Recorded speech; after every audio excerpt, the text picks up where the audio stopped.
começa falando da diferença de direito real para direito pessoal, tá? Cai em questão, cai.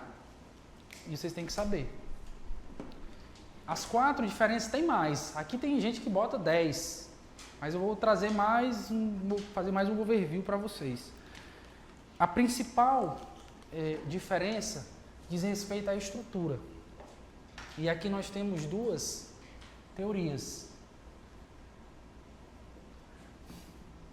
Teoria personalista e a teoria realista.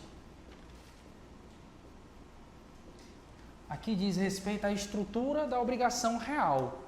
Será se a estrutura da obrigação real é igual à estrutura da obrigação pessoal?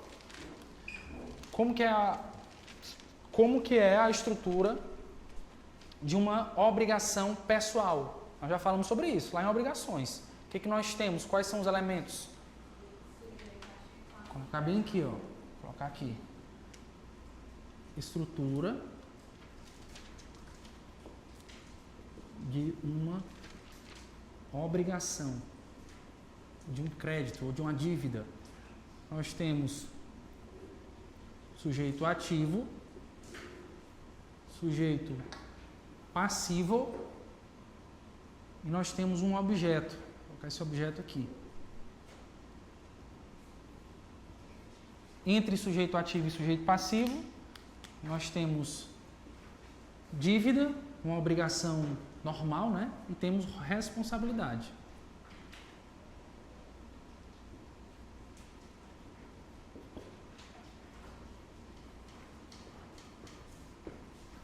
Essa é a estrutura de uma obrigação pessoal.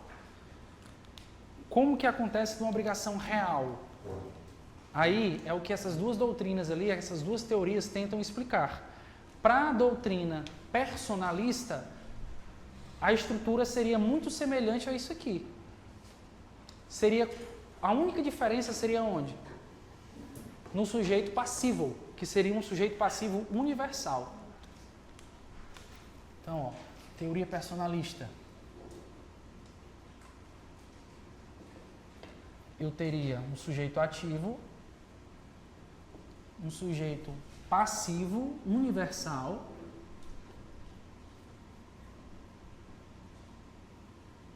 e eu teria uma coisa, um bem, um objeto. Tá? Então, isso aqui, entre sujeito ativo e objeto, eu tenho o quê? Poder de usar, gozar, gozar, dispor e reaver. E entre o sujeito passivo universal e o objeto, eu teria um dever de abstenção. Dever negativo ou um dever de abstenção. Mas veja, a estrutura seria igual. O que mudaria seriam os elementos. Para a teoria realista, é diferente. Para a teoria realista, o que é que eu tenho? Eu tenho uma relação entre titular e coisa, direta, sem intermediação. Então, o que eu tenho aqui, na verdade, é um titular e uma coisa. E o poder incidindo direto sobre essa coisa sem qualquer intermediação, tá? Então, a diferença entre direito real e pessoal no que tange à estrutura depende da teoria que se adota. Para a teoria personalista, não haveria uma diferença na estrutura, mas tão somente nos elementos do sujeito passivo, que ali é universal. Tá? Para a teoria realista, por outro lado, haveria diferença substancial na estrutura. Por quê? Porque para a teoria realista, a estrutura é titular, coisa e poder sobre a coisa. Beleza? Isso aqui não é viagem. Por quê? Porque com isso aqui, vocês conseguem responder, por exemplo, uma pergunta de prova oral que diz assim: qual a diferença entre propriedade e domínio? Propriedade e domínio. Pergunta de prova oral, cai toda hora. Tem diferença ou não tem?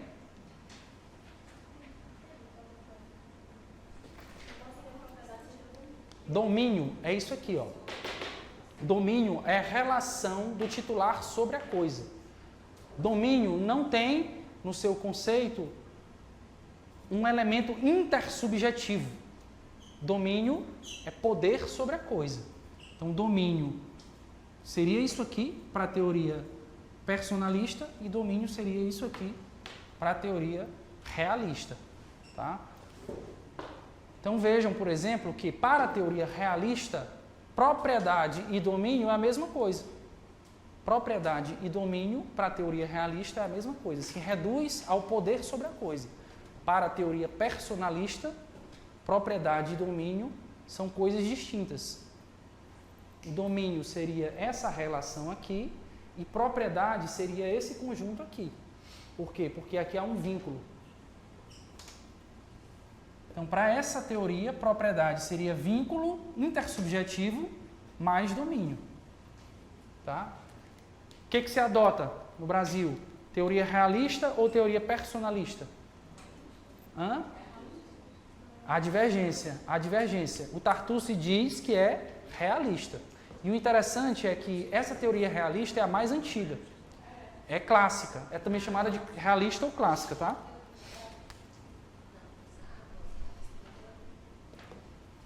Teoria realista ou clássica. Quando se teorizou pela primeira vez direito real, se teorizou dessa forma.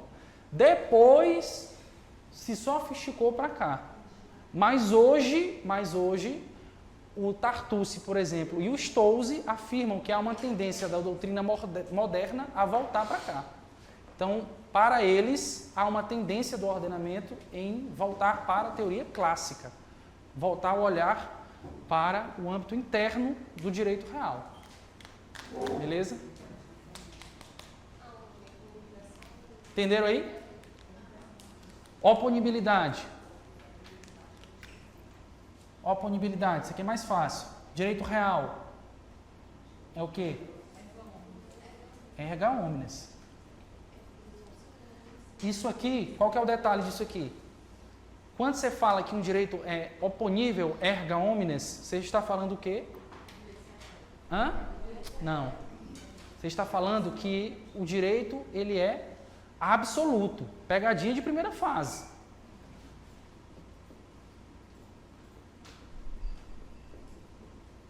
Pegadinha de primeira fase, sobretudo CESP.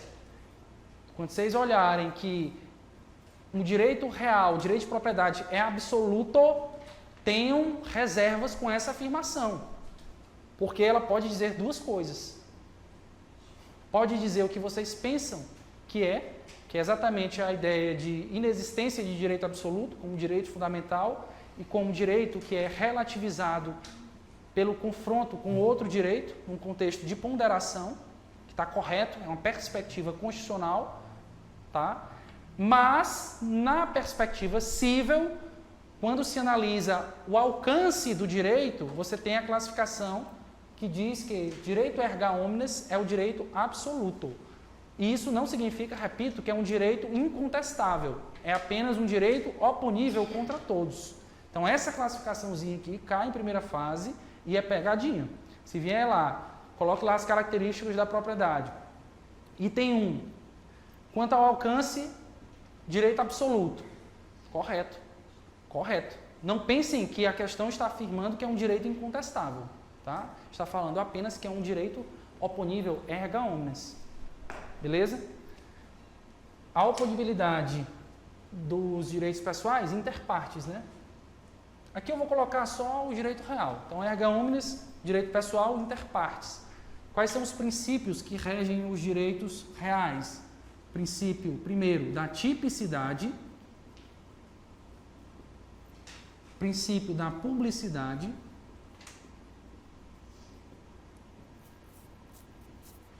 Esses dois são os mais importantes. O que é tipicidade? E tenham cuidado, porque o 1225, ele afirma uma listagem de direitos reais. Traz lá 14 direitos reais. 14, era 13, aumentou. 1225 ele afirma, são direitos reais. Aí vem propriedade, superfície, servidão, usufruto, uso, habitação, direito promitente comprador, penhor, hipoteca, anticrese, concessão de uso especial para fins de moradia, concessão de direito real de uso e a laje. E tem mais um, né, que entrou agora, que é o direito de emissão provisória na posse, decorrente dos entes públicos. Isso aí, para vocês que estão ajudando para a Procuradoria, vocês têm que saber, viu? Se tiverem um vademecum aí, vademecum desatualizado, porque isso é da Lei 14.620 de 2023, então é coisa de junho, eu acho que foi junho, né, essa lei? 14 de julho, ó. Então acrescentem no vademecum de vocês esse direito. Direito, até anotei aqui no meu. Direitos oriundos da emissão provisória na posse, quando concedida aos entes políticos, suas entidades delegadas e a respectiva cessão e promessa de cessão. 1225, inciso 14. Foi inserido. No meu não tem, anotei de caneta. Tá? Então anotem no de vocês. Importantíssimo para quem está ajudando para a Procuradoria. Entes públicos, ele coloca lá, União, Estado, Distrito Federal e municípios, suas entidades delegadas, a respectiva cessão e promessa de cessão, direito real.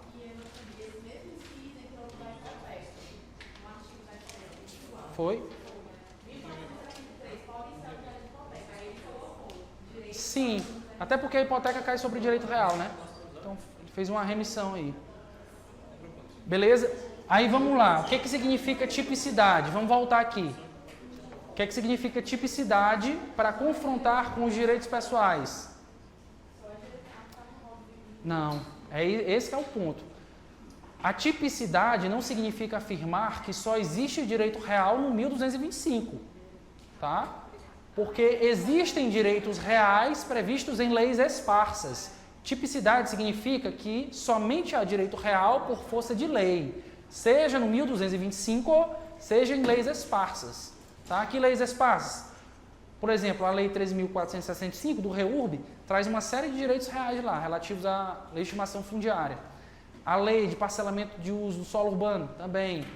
Tá? Então, existem várias leis esparsas que consagram direitos reais. Tipicidade, portanto, não é exclusividade do 1225. É tão somente a afirmação no sentido de que só há direito real decorrente de lei. Diferente, portanto, dos direitos pessoais. Porque você pode firmar direitos pessoais de forma atípica. Princípio da publicidade. Direito real também é marcado pelo princípio da publicidade. Essa publicidade pode ser ficta, decorrente de registro, ou pode ser real, tá? Decorrente, no caso dos bens móveis, de tradição. Em relação à eficácia, o que significa dizer, por exemplo, que um direito tem eficácia real?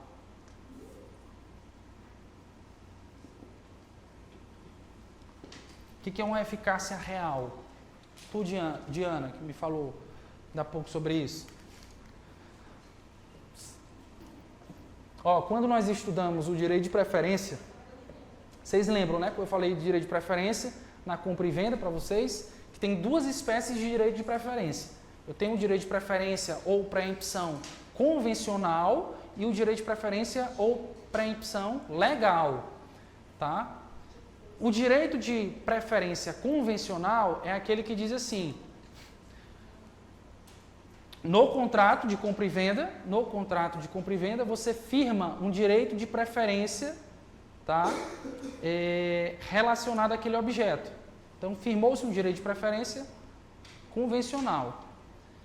O direito de preferência legal, ele decorre, evidentemente, da lei, em algumas hipóteses, como na hipótese de venda de bem em condomínio. Tá? Condomínio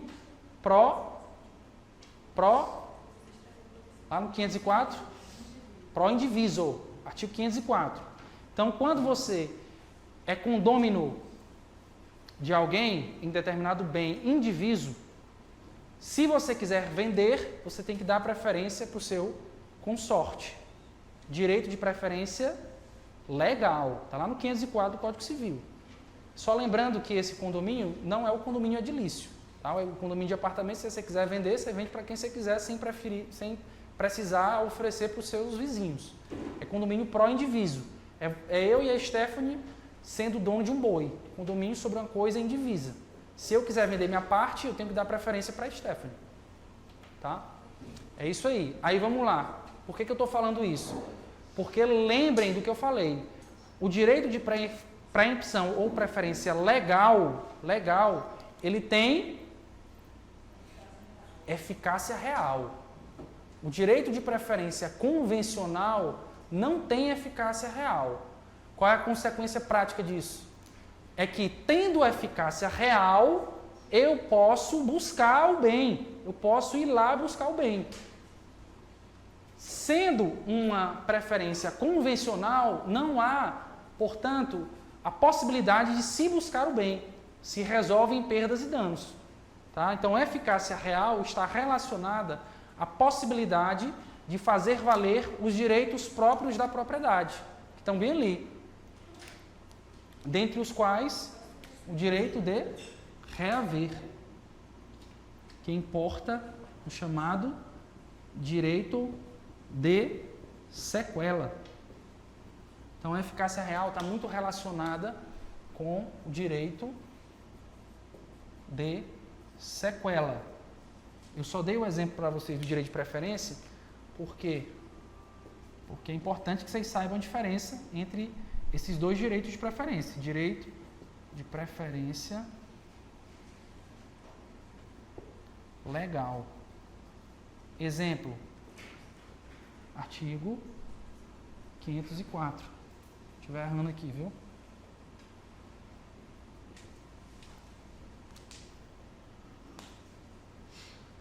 Vocês sabem citar outro direito de preferência legal, além desse do condômino que eu dei? Lei de locação, também tem eficácia real. Inclusive, é secundário a esse aqui. Ele ficaria em segundo lugar. Mas também é um direito de preferência legal. A lei de locação, dar esse direito, agora ele tem uma peculiaridade, porque esse direito de preferência, ele depende de registro. Depende de registro. Exatamente. Outro direito de preferência legal, herança. Né? Então, se você quiser vender bem ou ceder, melhor dizendo, direito hereditário, você tem que buscar, dar a preferência sob pena de alguém vir e buscar o bem, tá? Deixa eu ver o que mais aqui. Eficácia real, beleza. Eficácia obrigacional, perdas e danos, já falei. Aqui é uma macro classificação só para vocês se situarem. Direito real sobre direito próprio. Basicamente é o quê? Propriedade. Laje é direito real sobre direito próprio ou sobre direito alheio? Direito de laje. O que é o direito de laje?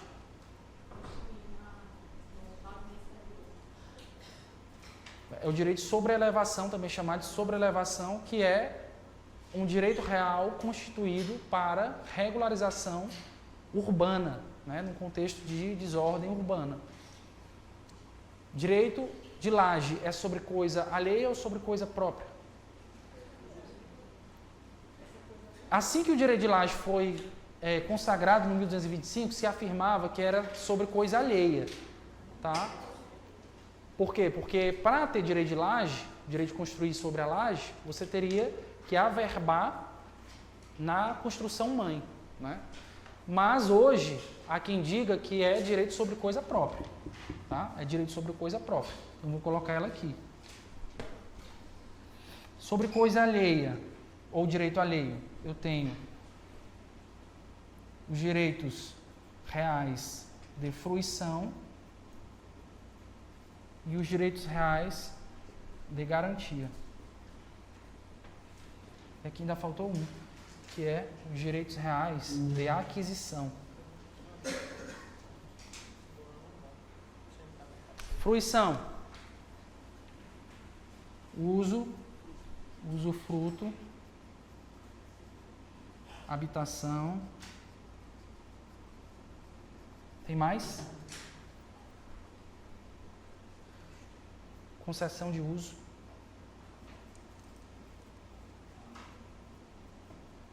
O que mais? Vamos dizendo aí, vocês estão com o código na mão, 1225. Garantia, penhor,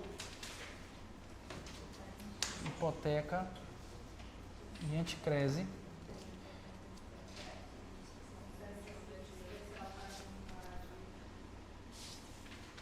Aqui, aquisição, eu tenho uma promessa de compra e venda.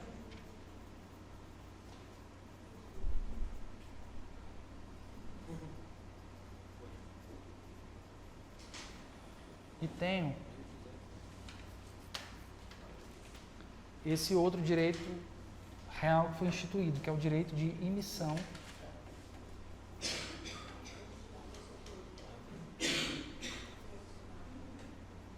provisória na posse. Aqui também tem um de uso e para fim de moradia, né?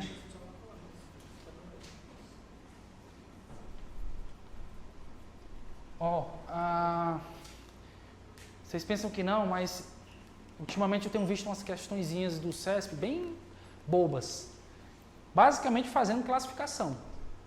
Aí diz assim, selecione ou marque a alternativa abaixo que elenca um direito real sobre coisa alheia de fruição.